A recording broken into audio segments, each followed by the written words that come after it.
शेख सादी रहमतुल्लाह ताला अलैह नकल फरमाते हैं कि एक इलाके में एक अमीर आदमी था और बहुत ही नेक दिल शख्स था। जितने भी गरीब उसके आते सब की मदद करता। इसी वजह से उसके घर पर गरीबों का हुजूम लगा रहता था, गरीबों की भीड़ लगी रहती थी और वो सबको अता फरमाता। एक मरतबा रात का वक्त था, वो अमीर शख्स सोया हुआ था। दरवाजे पर किसी गरीब ने दस्तक दी। उस अमीर ने अपने गुलाम से कहा कि जाओ जो गरीब शख्स आया है उसकी हाजत पूरी कर दो। गुलाम जैसे ही दरवाजे पर गया, दरवाजा खोला ना, उसकी चीख निकल गई और ज़ारो कतार रोने लगा। वो अमीर शख्स ने अपने गुलाम से पूछा, भाई क्यों रो रहा है, मामला क्या है? वो कहता है कि एक अमीर शख्स था जिसके यहाँ मैं गुलामी किया करता था, आपसे पहले मैं उस अमीर के यहाँ गुलामी करता था। एक दिन एक फकीर उसके दरवाजे पर आया, उसने उस फकीर को माल तो दिया नहीं लेकिन उसको जलील करके वहां से निकलवा दिया। उसने अपने गुलामों को हुक्म दिया कि इसको धक्के मारकर यहाँ से निकाल दो। ये अमल करना था कि उसकी गिरने के दिन शुरू हो गए, उसके पस्ती के दिन शुरू हो गए, तंग दस्ती आने लगी, माल जाने लगा। एक दिन ऐसा आया कि बिल्कुल बर्बाद हो गया और आज वही मेरा पुराना आका,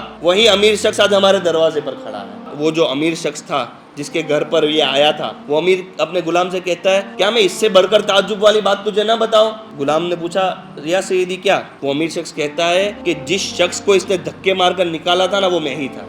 जिसको उसने धक्के मारकर निकाला था वो मैं ही था। आज मेरा हाल देखो, अल्लाह ताला ने मुझे कैसा अता फरमाया है। तो ये कमा तदीन तुदान, आप जैसा करोगे वैसा ही पाओगे। जैसे अमाल करेंगे अल्लाह ताला की तरफ से, वो ही घूम कर आएगा। इंग्लिश में भी एक कहावत है ना, what goes around comes around. जो भी हम एक्शंस करें, अच्छे अमाल करेंगे, हम लोगों के साथ भलाई करेंगे ना, हमारे साथ भी भलाई होगी।